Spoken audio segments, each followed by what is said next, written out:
गुरुवार व्रत कथा, बृहस्पतिवार व्रत कथा। नमस्कार भाइयों बहनों और मित्रों, जय माँ गायत्री। आप सभी का मेरे YouTube चैनल शुभकर माही अष्टों में स्वागत है। आज गुरुवार के दिन सुनेंगे गुरुवार की व्रत कथा। उससे पहले आप सभी से नम्र निवेदन है, अगर आप मेरे चैनल पर पहली बार आए हैं तो प्लीज़ वीडियो को लाइक, चैनल को सब्सक्राइब और वीडियो को ज़्यादा से ज़्यादा शेयर अवश्य करें, ताकि आपके साथ साथ आपके अपने भी इस कथा को सुनकर लाभ ले सकें। और बेल आइकन को अवश्य दबाएं ताकि आने वाली वीडियो की नोटिफिकेशन आप सभी को मिल सके। गुरुवार का व्रत करने से व्यक्ति के समस्त मनोरथ पूर्ण हो जाते हैं, बड़े से बड़े संकट समाप्त हो जाते हैं। व्यक्ति के जीवन में किसी भी प्रकार की खुशहाली की कमी नहीं रहती। माना जाता है कि जो लोग संतान संबंधी समस्या से जूझ रहे हों, जिन्हें संतान की प्राप्ति करनी हो, उनको गुरुवार का व्रत अवश्य करना चाहिए। या जिनके वैवाहिक जीवन में कोई समस्या हो, उनको भी गुरुवार का व्रत अवश्य करना चाहिए और इस कथा का स्मरण अवश्य करना चाहिए। ऐसा करने से कुंडली का गुरु ग्रह शुभ फल प्रदान करता है और व्यक्ति के जीवन की समस्याएं समाप्त हो जाती हैं। बृहस्पतिवार व्रत कथा के अनुसार प्राचीन समय की बात है कि एक नगर में एक बड़ा व्यापारी रहता था। वह जहाजों में माल लदवा कर दूसरे देश में भेजा करता था। वह जिस प्रकार अधिक धन कमाता था, उसी प्रकार जी खोलकर दान भी करता रहता था। परंतु उसकी पत्नी अत्यंत ही कंजूस प्रवृत्ति की थी। वह किसी को भी एक दमड़ी नहीं देना चाहती थी। वह अपने पति को भी दान करने के लिए मना करती रहती थी, लेकिन उसके पति उसकी कोई बात नहीं मानते थे और वह प्रतिदिन दान किया करते थे। एक बार सेठ जी जब दूसरे देश व्यापार करने के लिए चले गए, तो उनके पीछे से बृहस्पति देव ने साधु वेश में उसकी पत्नी से भिक्षा मांगने के लिए उसके घर पहुंच गए। व्यापारी की पत्नी बृहस्पति देव से कहने लगी कि हे साधु महाराज, मैं इस दान और पुण्य से तंग आ गई हूँ। आप कोई ऐसा उपाय बताएं जिससे मेरा सारा धन नष्ट हो जाए और मैं आराम से रह सकूं। मैं यह धन लुटता हुआ नहीं देख सकती। बृहस्पति देव कहने लगे कि हे देवी, तुम तो बड़ी ही विचित्र हो। हर स्त्री चाहती है कि उसके घर में धन धान्य की कोई कमी ना रहे, उसके घर में हर प्रकार का सुख रहे, पर पता नहीं तुम कैसी हो जो चाहती हो कि तुम्हारा सारा धन नष्ट हो जाए। संतान और धन से क्या कोई दुखी होता है जो तुम धन से इतनी दुखी हो? अगर तुम्हारे पास धन अधिक हो गया है तो तुम इसे अच्छे कार्यों में लगाओ। कुंवारी कन्याओं का विवाह करवाओ, विद्यालय बनवाओ, बाग बगीचों का निर्माण कराओ। ऐसे पुण्य कार्य करने से तुम्हारा यह लोक भी सुधर जाएगा और परलोक भी सार्थक हो जाएगा। परंतु साधु की इन बातों से व्यापारी की पत्नी को कोई भी खुशी नहीं हुई। उन्होंने कहा, मुझे ऐसे धन की आवश्यकता ही नहीं है जिसे मैं दान में दूं। अब बृहस्पति देव कहने लगे, यदि तुम्हारी ऐसी इच्छा है तो तुम एक उपाय करना। 7 रविवार घर को गोबर से लीपना, अपने केसों को पीली मिट्टी से धोना, केसों को धोते समय स्नान करना। अपने पति से कहना कि गुरुवार के दिन वह दाढ़ी बनाएं, भोजन में मांस मदिरा खाएं, कपड़े अपने घर पे धोना और धोबी को देना। अगर ऐसे कार्य तुम करने लगोगी तो तुम्हारा सारा धन नष्ट हो जाएगा। इतना कहकर बृहस्पति देव अंतर ध्यान हो गए। व्यापारी की पत्नी ने बृहस्पति देव के कहे अनुसार 7 बृहस्पतिवार वैसा ही करने का निश्चय कर लिया। केवल 3 बृहस्पतिवार ही बीत पाए थे कि उसकी समस्त धन संपत्ति नष्ट हो गई। वह परलोक सिधार गई। जब व्यापारी वापस आया तो उसने देखा कि उसका सब कुछ नष्ट हो चुका है। उस व्यापारी ने अपनी पुत्री को सांत्वना दी और दूसरे नगर में जाकर वह बस गया। वहां वह जंगल से लकड़ी काट कर लाता और शहर में बेचता। इस तरह वह अपना जीवन व्यतीत करने लगा। एक दिन उसकी पुत्री ने दही खाने की इच्छा प्रकट की, लेकिन व्यापारी के पास दही खरीदने के पैसे नहीं थे। वह अपनी पुत्री को आश्वासन देकर जंगल में लकड़ी काटने के लिए चला गया। वहां वह एक वृक्ष के नीचे बैठकर अपनी पूर्व दशा पर विचार करके रोने लगा कि पहले मेरे क्या दिन थे और आज मेरे क्या दिन हैं। उस दिन बृहस्पतिवार का ही दिन था। तभी वहाँ बृहस्पति देव साधु के रूप में सेठ बनकर उसके पास पहुँचे और कहने लगे कि हे मनुष्य, तू इस जंगल में किस चिंता में बैठा हुआ है। तब व्यापारी कहने लगा कि हे महाराज, आप सब कुछ जानते हैं। इतना कहकर व्यापारी अपनी कहानी को सुनाकर रो पड़ा। बृहस्पति देव बोले, देखो बेटा, तुम्हारी पत्नी ने बृहस्पति देव का अपमान किया था, इसी कारण तुम्हारा यह हाल हुआ है। लेकिन अब तुम किसी प्रकार की चिंता मत करो। तुम गुरुवार के दिन बृहस्पति देव का पाठ करो।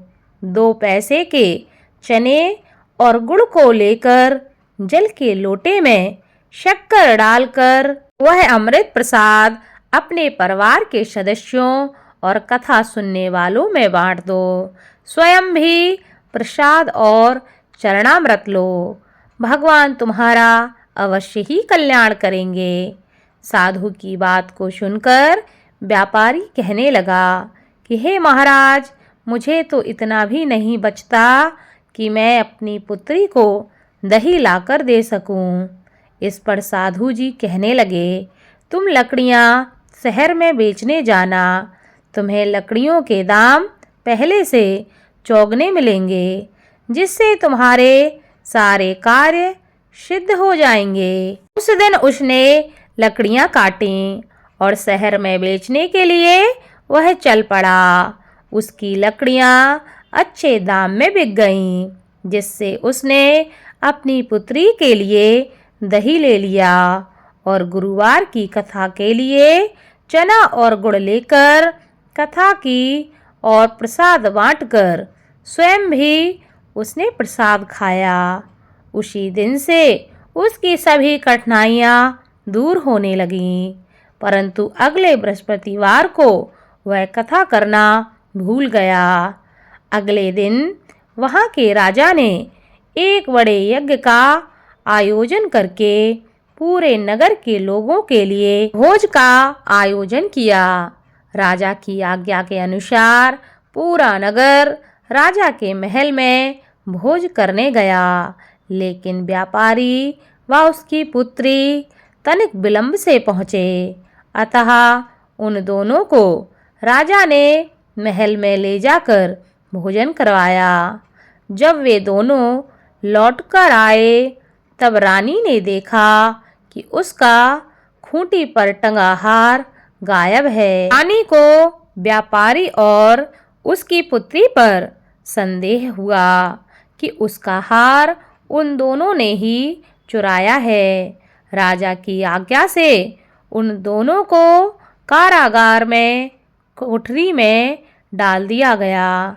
कैद में पड़कर दोनों ही अत्यंत दुखी हुए।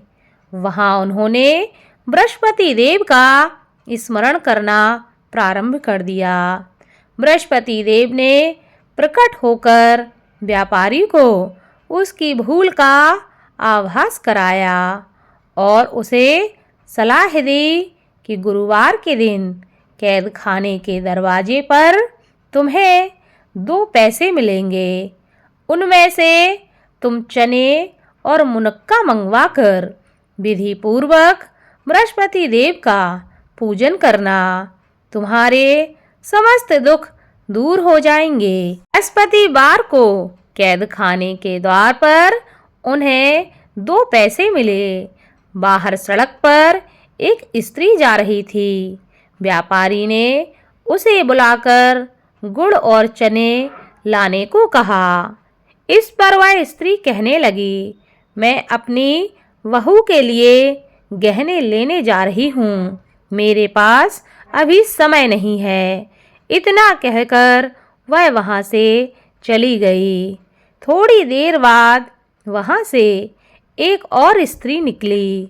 व्यापारी ने उसे बुलाकर कहा कि हे बहन, मुझे बृहस्पतिवार की कथा करनी है, तुम मुझे 2 पैसे का गुड़ और चना लाकर दे दो। बृहस्पति देव का नाम सुनकर वह स्त्री बोली, भाई मैं तुम्हें अभी गुड़ चना लाकर देती हूँ। मेरा इकलौता पुत्र मर गया है, मैं उसके लिए कफन लेने जा रही थी, लेकिन मैं पहले तुम्हारा काम करूँगी, उसके बाद अपने पुत्र के लिए कफन लेने जाऊँगी। वह स्त्री बाजार से व्यापारी के लिए गुड़ चना ले आई और स्वयं भी बृहस्पति देव की कथा सुनी। कथा के समाप्त होने पर वह स्त्री कफन लेकर अपने घर पहुंची।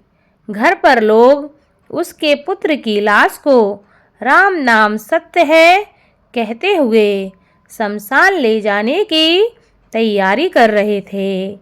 स्त्री बोली, मुझे अपने लड़के का मुख देख लेने दो। अपने पुत्र का मुख देखकर उस स्त्री ने उसके मुँह में प्रसाद और चरणामृत डाला। प्रसाद और चरणामृत के प्रभाव से वह पुनः जीवित हो गया।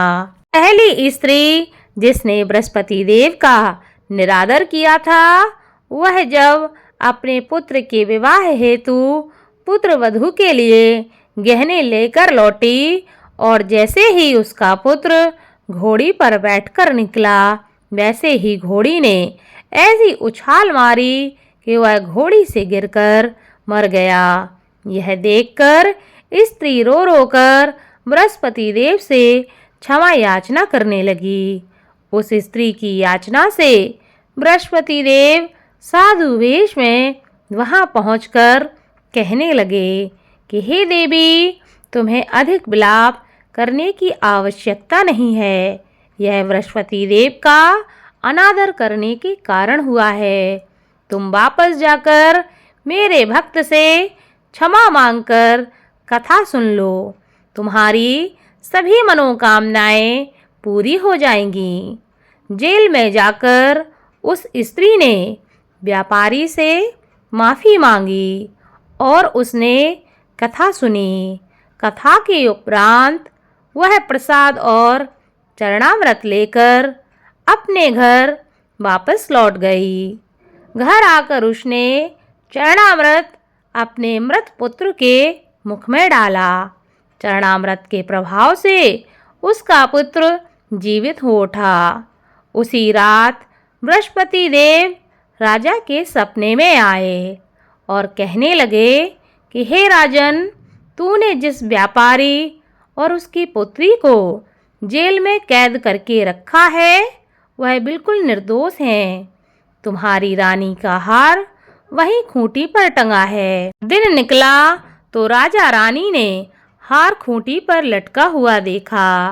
राजा ने उस व्यापारी और उसकी पुत्री को तुरंत छोड़ दिया और उन्हें आधा राज्य देकर उसकी पुत्री का विवाह उच्च कुल में करवाकर दहेज में हीरे जवाहरात दिए और बृहस्पति देव की कृपा से उनके जीवन के सभी संकट समाप्त हो गए।